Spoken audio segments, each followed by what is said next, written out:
Hi అండి, అందరికీ శ్రావణ శుక్రవారం శుభాకాంక్షలు. ఇప్పుడైతే నాది లంచ్ అయితే అయిపోతుందండి. ఈరోజు వేరంగా చేసేస్తున్నాను, ఎందుకంటే మార్నింగ్ టిఫిన్ ఏది చేయలేదన్నమాట. ఇంకా వేడి వేడి అన్నంలో నేను కొద్దిగా కందిగుండ వేసుకుంటానండి. కందిగుండ మొన్న ఊరికి వెళ్ళినప్పుడు అమ్మ ఇచ్చింది కదా, ఈ కందిగుండ చాలా బాగుంటుంది.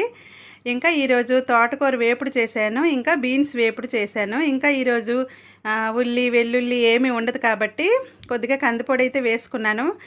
ఇంకా కొంతమంది నెయ్యి వేసుకుంటారు, నేనైతే నూనె వేసుకుంటాను. చాలా చాలా బాగుంటుంది నూనె వేసుకొని కందిపొడి వేసుకుంటే.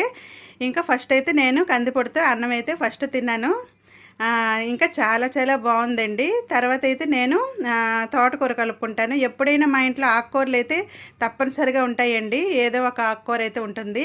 ఇంకా ఉల్లి లేకపోయినా కూడా తోటకూర మాత్రం చాలా బాగుందండి, సూపర్ టేస్ట్గా ఉంది.